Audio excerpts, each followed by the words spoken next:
அஸ்ஸலாமு அலைக்கும் வரஹ்மத்துல்லாஹி வபரகாத்து. அல்ஹம்துலில்லாஹி ரப்பில் ஆலமீன். வஸ்ஸலாத்து வஸ்ஸலாமு அலா அஷ்ரஃபில் அன்பியாஇ வல் முர்சலீன் வ அலா ஆலிஹி வஸஹ்பிஹி வஸல்லம தஸ்லீமன் கஸீரன் கஸீரா. அம்மா பஅத். எல்லாம் வல்ல அல்லாஹ்வின் நல்லடியார்களே, ரமலானுடைய 14வது நாள் இன்று சான்றோர் பாடசாலையினுடைய 14வது வகுப்பிலே உங்கள் அனைவரையும் எம்புவாழ் தமிழ் சொந்தங்களை சந்திப்பதில் பெரும் மகிழ்ச்சியும் அல்லாஹ்வுக்கு நன்றி செலுத்தியவனாக, துன்யாதாரியின் முடிவு என்ற தலைப்பின் கீழ் இப்ராஹிம் இப்னு ஈசா அல் யஷ்குரி ரஹிமஹுல்லா அவர்கள் சொல்கிறாங்க, இமாம் ஹசன் அல் பஸ்ரி ரஹிமஹுல்லா அவர்களுக்கு முன்னால் துன்யாதாரிகளை பற்றி கூறப்பட்டால் அவங்க சொல்லுவாங்க, அல்லாஹ்வின் மீது ஆணையாக உலகம் அவனுக்கு தங்கவில்லை, அவனும் அதற்கு தங்கவில்லை, அவன் அதனுடைய சிரமத்திலிருந்தும் அதனுடைய தீமையிலிருந்தும் அதனுடைய விசாரணையிலிருந்தும் தப்பிக்கவில்லை, அதிலிருந்து அவன் ஒரு துண்டு துணியில்தான் வெளியேற்றப்பட்டான் அப்படின்னு. இப்போ கருத்து என்ன இதனுடைய அப்படின்னு சொன்னால், இவ்வுலக இன்பங்களையோ சுகங்களையும் அடைவதற்காக தன்னுடைய வாழ்நாளை முழுக்க செலவு செய்த ஒருவனுடைய உண்மை நிலை என்ன அப்படிங்கிறது. உலக முன்னேற்றம் தான் அவனுடைய குறிக்கோள் அப்படின்னு வாழ்ந்தவர்களுடைய முடிவு தான் என்ன? இந்த உலகத்தில் பெயரும் புகழும் தான் தனது லட்சியம் என இருந்தவருடைய கதி என்ன? உலகத்தினுடைய விஷயங்களையும் அதனுடைய செல்வங்களையும் அதிகம் பிரியம் கொண்டவராக இருந்தார். தங்கம், வெள்ளி, சொத்து, சுகம், தோட்டம், துறவுகள் இவைதான் எல்லாம் அவருடைய நினைப்பாக இருந்தது. அப்படி நினைத்தவருடைய முடிவு தான் என்ன? இவர்களுடைய இம்மைக்கான மறுமையை மறந்தார்கள், மறுமையை புறக்கணிச்சாங்க, மறுமையை அலட்சியம் செய்தார்கள், மறுமையை மறுத்தார்கள். இப்படியாக உலகத்திற்கென்று வாழ்ந்த இவங்க இந்த உலகத்தில் என்னதான் அனுபவித்தார்கள்? எவ்வளவு நாள் சுகமாக இருந்தார்கள்? எத்தனை காலம் நிம்மதியாக இருந்தார்கள்? இவங்களுக்கு பிரச்சனை வரலையா? துன்பங்கள், துயரங்கள், நோய் நொடிகள் இவர்களை அண்டவில்லையா? இவர்களது வாலிபம் இவர்களுக்கு நீடித்து கொண்டே இருந்ததா? இவர்களது சுகம் இவர்களுக்கு என்றென்றும் நீடித்து இருந்ததா?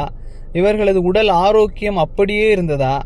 இவர்களது மன நிம்மதி, உயிர் பாதுகாப்பு நிரந்தர உத்தரவாதம் பெற்றதாக இருக்குதா? இவர்களுடைய செல்வங்கள் தீராமல் இருக்கக்கூடியதா அல்லது இவருடைய ஆட்சி அழியாமல் இருக்கக்கூடியதா? இவர்களுக்கு இந்த உலகத்தில் எதுதான் நிரந்தரம்? இந்த உலகை இவர்கள் எவ்வளவு நம்பினார்கள்? இவர்கள் எவ்வளவு நேசித்தாங்க? இதையெல்லாம் இதற்காக இவர்கள் வாழ்ந்தார்கள். இதை பெற வேண்டும், இதை அடைய வேண்டும்னே வாழ்ந்தாங்க. ஆனால் என்ன ஆச்சரியம், துன்யாவுக்காக வாழ்ந்த இவர்கள் அந்த துன்யாவில் நிரந்தரமாக தங்க முடியவில்லை. தனக்காகவே இவன் வாழ்ந்தான் என்று இந்த துன்யாவும் அவனிடம் நிரந்தரமாக இருக்க போவதில்லை. அப்படி இருக்க இவனாலும் முடியாது, துன்யாவாலும் முடியாது. அவனை நிரந்தரமாக வைத்துக் கொள்ளப் போவதும் இல்லை, அது சாத்தியம் கிடையாது. துன்யாவை சேகரிக்க துடிக்கக்கூடியவன் படக்கூடிய பாடுகளை நாம் பார்த்தால் அல்லாஹ் அக்பர்.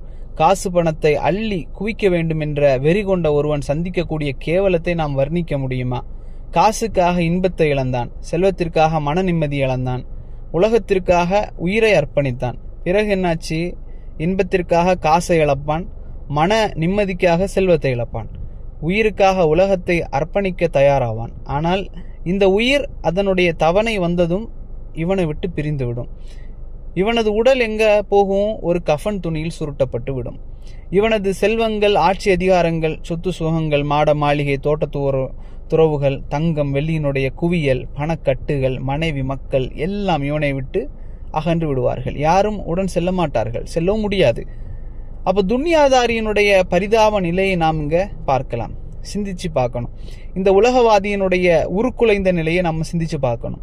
கனவை போன்று முடிந்தது இந்த வாழ்க்கை. இப்போது யதார்த்தத்தை அவன் சந்திக்க போகின்றான், நிரந்தரத்தை அவன் காணப்போகின்றான், மலக்குமார்களை காணப்போகின்றான், சொர்க்கம் நரகத்தை அவன் காணப்போகின்றான், அதனுடைய கேள்வி கணக்குகளை காணப்போகின்றான், மறுமையை காணப்போகின்றான், முடிவில்லா வாழ்நாளை அவன் பார்க்க போகின்றான். கனவினுடைய இன்பங்களை கண்டு ஏமாந்தவன் இந்த கனவுடைய கனவு கண்டு அதை பற்றி நாம் இதில் தான் வாழ்கிறோன்னு ஏமாந்தவன் இருக்கானே, அதே போன்றவனுடைய ஒரு நிலை தான் என்ன? இந்த துன்யாதாரினுடைய நிலை. லா ஹவ்ல வலா குவத்த இல்லா பில்லா. யா அல்லாஹ், நீதான் எங்களை ரட்சிக்க வேண்டும், நீதான் எங்களுக்கு உதவி செய்ய வேண்டும்.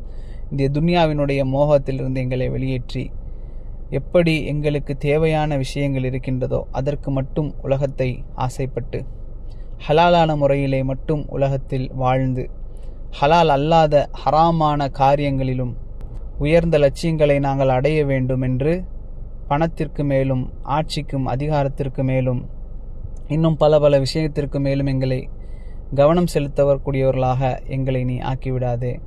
யா அல்லாஹ், மறுமையை நேசிக்கக்கூடியவர்களாக, மறுமையை எதிர்பார்த்து வாழக்கூடியவர்களாக எங்களை நீ ஆக்கி வைப்பாயாக. ஹதா மா இந்தி வல் இல்மு இந்தல்லாஹ் வ கூலு கௌலி ஹாதா வஸ்தக்ஃபிருல்லாஹி வ லக்கும். அஸ்ஸலாமு அலைக்கும் வரஹ்மத்துல்லாஹி வபரகாத்துஹு.